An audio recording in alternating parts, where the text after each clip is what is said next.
যে ইউজ করবে এই প্যান্টটা ছিঁড়ে যাবে, তবুও কিন্তু কখনোই এটা এই রাবারটা ছেড়ে দেওয়া এবং কি লুজ হওয়ার কোনো সম্ভাবনা নেই। আসসালামু আলাইকুম। আজকে আপনাদেরকে দুইটা সিগারেট আপনাদেরকে দেখাবো। এই সিগারেট দুইটা যদি আপনি জানতে পারেন বা বুঝতে পারেন, তাহলে আপনি প্রত্যেকটা সালোয়ারের মধ্যে কতটুকু কোমরের জন্য কতটুকু ইলাস্টিক আমাদের নিলে আপনাদের সালোয়ারটা ছিঁড়ে যাবে, তারপরও কখনো এই ইলাস্টিকটা ঢিলা হয়ে যাবে না। এটা আজকে আপনাদেরকে অবশ্যই জানাবো কত কোমরের জন্য কতটুকু ইলাস্টিক আমাদের নিলে পারফেক্ট হবে এবং কি নিয়মে আমাদের এই ইলাস্টিকটা সেটিং করতে হবে। সেটিং করারও কিন্তু বিশেষ কয়েকটা পদ্ধতি আছে। আজকে যেটা একদম সবথেকে যেটা সহজ পদ্ধতি সেটাই আমি আপনাদেরকে দেখাবো। প্রথমে এই দেখুন, আমি কিন্তু সালোয়ারটা অলরেডি বেল্টেল সব কিছু তৈরি করছি। এখন জাস্ট আমি ইলাস্টিকটা লাগাবো। তার আগে আমাদেরকে একটা জিনিস আমাদের অবশ্যই ফলো করতে হবে। দেখুন, এখানে কিন্তু খোলা পাটটা থাকবে। এইভাবে আমাদের একটা ভাঁজ দিতে হবে। ভাঁজ দেওয়ার পরে জাস্ট একটা ভাঁজ, এখানে কিন্তু ডাবল ভাঁজ হবে না, জাস্ট একটা ভাঁজ দিয়ে আমাদের একটা সেলাই দিতে হবে। ঠিক আছে, মুড়িয়ে একটা সেলাই দিব আমি। তো দেখুন, এভাবে আমি মুড়িয়ে এভাবে জাস্ট এভাবে মুড়িয়ে আমি কিন্তু সেলাই দিব। তো একই নিয়মে আপনারা প্রত্যেকটা সালোয়ারের জন্য যখন আপনি এই চওড়া ইলাস্টিকটা লাগাবেন, তখন একটা প্রথমে এই মাথা দিয়ে একটা ভাঁজ দিয়ে সেলাই দিবেন। তো আমি সেলাই দিয়ে নিচ্ছি, আপনারা ঠিক একইভাবে সেলাইটা দিবেন।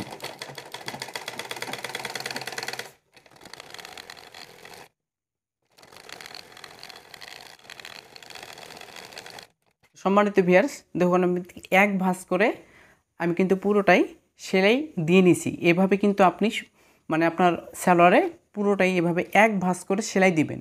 এখন আমাদের রাবারের হিসাবটা বুঝতে হবে যে আমরা রাবার কতটুকু নিব এবং কতটুকু নিলে আমাদের ভবিষ্যতে রাবারটা আর বাড়বে না, আর পারফেক্ট হবে।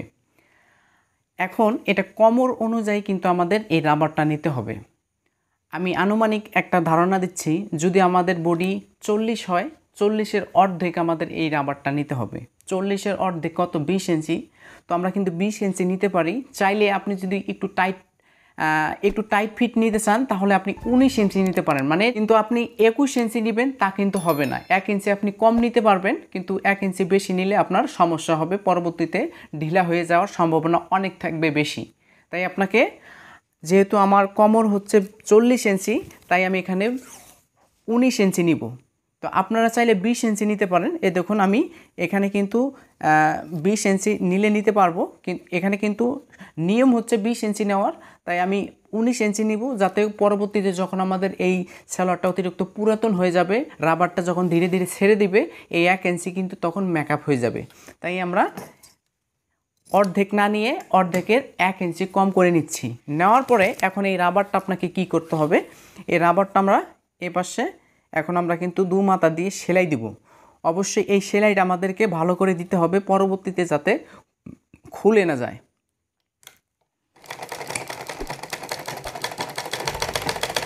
আমি দেখুন, এই পাশে একটা সেলাই দিলাম, দেওয়ার পরে আরে এ পাশে 2 পাক দিবেন। 2 পাক দেওয়ার পরে কিন্তু আমাদের এ পাশে আরও সেলাই দিতে হবে।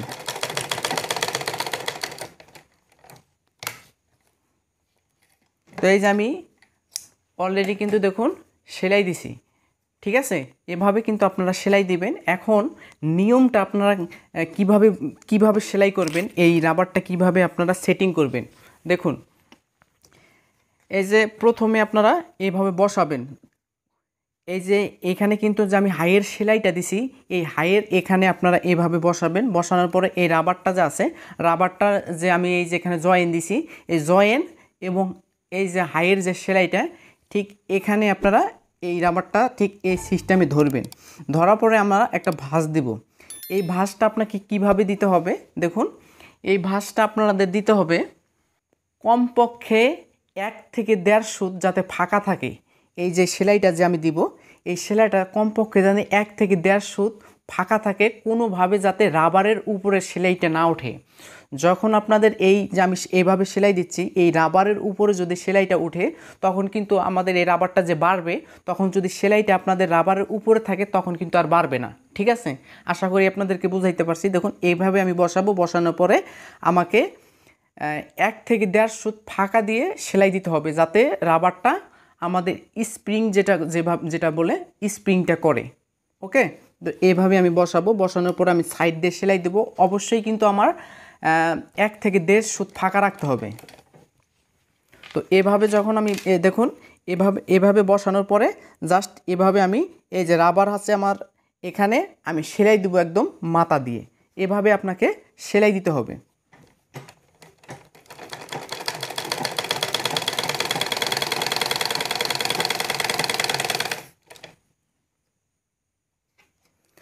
তারপরে যখন আপনার এতটুকু শেষ হবে তখন আপনি আবার এইভাবে ধরবেন। ধরার পরে ঠিক এক সিস্টেমেই আপনাকে সেলাই দিতে হবে।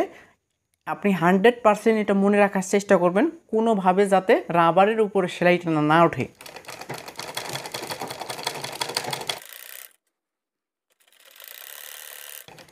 এরপরে আরেকটা বিষয় আপনাদেরকে দেখাবো। যখন আমাদের এটা শেষ হয়ে যাবে তখন আমরা কি করব। তো আমি আগে প্রথমে এটা শেষ করি, তারপরে আপনাদেরকে দেখাচ্ছি কিভাবে আপনারা করবেন। তো এই যে এখানে আসার পরে আমাদের এই ফিটটা এইভাবে ভাসিয়ে দিতে হবে। ফিটটা ভাসানোর পরে আমাদের এই যে ডাইন হাতটা ব্যবহার করতে হবে, এখানে ধরতে হবে। ধরার পরে আমরা কিন্তু রাবারটা এভাবে একটু টেনে একটু লম্বা করব। লম্বা করার পরে যতটুকু আসবে ঠিক একই নিয়মে আমাদের এই সিস্টেম করে আবার বসাতে হবে। বসানোর পরে কিন্তু আমাদের এক সিস্টেম করে আমাদেরকে সেলাই দিতে হবে, ঠিক আছে।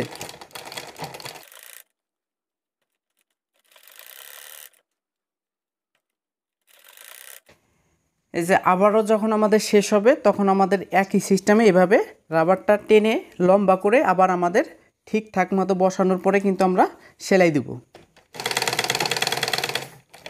ঠিক একই সিস্টেমে কিন্তু আমি এভাবে টানবো এবং কি সেলাই দেব, ঠিক আছে। এভাবে কিন্তু আপনারা টেনে টেনে সেলাই দিবেন এবং কি লক্ষ্য করবেন রাবারের উপরে যাতে সেলাইটা না ওঠে।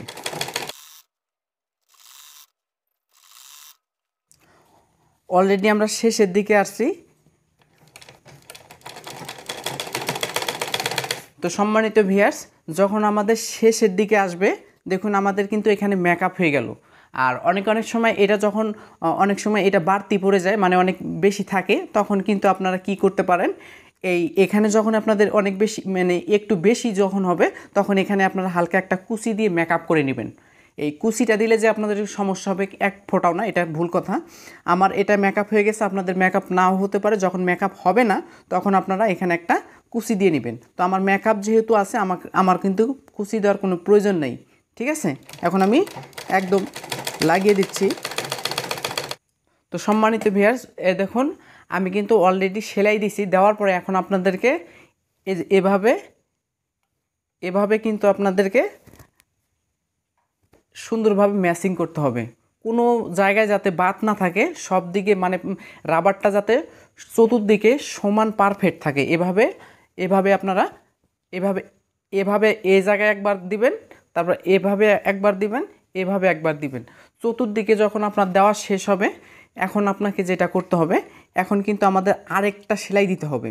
মানে রাবারের ক্ষেত্রে, মানে সালোয়ারের ক্ষেত্রে আমরা অনেক সময় যারা দুইটা সেলাই দেই, মাথায় একটা সেলাই দেই এবং কি মাঝখানে একটা সেলাই দেই, এটা একদম বেশি হয়ে যায়। কোনোভাবে এটা দেওয়ার দরকার হয় না। আপনারা জাস্ট একটা মাঝখানে একদম মিডিল পয়েন্টে আপনারা একটা সেলাই দিবেন। এখন আমি সেলাইটা কিভাবে দিব, আপনি যদি এই জাস্ট আমি এইভাবে বসাবো, বসানোর পরে যদি সেলাই দিই তাহলে কিন্তু আজীবন এইভাবে টানলে ছিঁড়ে যাবে, এটা কিন্তু বাড়বে না, ঠিক আছে। তাই আপনাকে যেটা করতে হবে, দেখুন আমি যেভাবে করব আপনারা ঠিক একই নিয়মে করবেন, ঠিক হয়ে যাবে। দেখুন এভাবে আপনাকে টান দিয়ে কিন্তু আপনাকে সেলাইটা দিতে হবে। আমি যেভাবে ধরবো, ধরার পরে আমাকে এটা কিন্তু আমার বাম হাত, এই বাম হাত আমাকে এখানে ধরতে হবে এবং কি এটা ডান হাত এভাবে ধরার পরে আমাকে এক হাত দিয়ে চাকা ঘোরানোর পরে এভাবে কিন্তু আমাকে দেখুন আমাকে কিন্তু টান দিয়ে সেলাই দিতে হবে, ঠিক আছে। এই যে এভাবে আমাকে টান দিয়ে সেলাই দিতে হবে। টান দিয়ে সেলাই দিলে কিন্তু আপনাদের সিস্টেমটা এবং কি সব কিছু ঠিকঠাক থাকবে।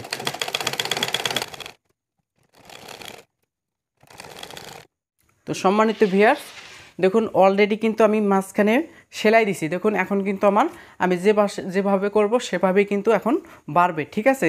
যে ইউজ করবে এই প্যান্টটা ছিঁড়ে যাবে, তবুও কিন্তু কখনোই এটা এই রাবারটা ছেড়ে দেওয়া এবং কি লুজ হওয়ার কোনো সম্ভাবনা নেই। আর যাও 1 থেকে 1.5 ইঞ্চি লুজ হবে। আমি কিন্তু আপনাদের ওই যে আপনাদের অবশ্যই মনে আছে আমি 1 ইঞ্চি কম নিয়েছিলাম, যখন আপনাদের 1 ইঞ্চি আপনাদের বেড়ে যাবে তখন কিন্তু আপনাদের পজিশনটা ঠিক থাকবে। ঠিক আছে, তো আশা করি আজকের ভিডিওটা আপনার কাছে অনেক বেশি ভালো লাগছে। যদি ভালো লাগে তাহলে অবশ্যই আমাদের চ্যানেলটা সাবস্ক্রাইব করবেন। আর আপনি যদি আমার ফেসবুক পেজ থেকে দেখে থাকেন তাহলে অবশ্যই পেজটা ফলো দিয়ে রাখবেন, কেননা নিত্য নতুন এবং কি আপডেট কিছু ভিডিও আপনাদের জন্য সহজভাবে দেওয়ার চেষ্টা করি। তো ভালো থাকবেন, সুস্থ থাকবেন। আশা করি আমার ইউটিউব চ্যানেল এবং পেজের সাথেই থাকবেন। ধন্যবাদ সবাইকে।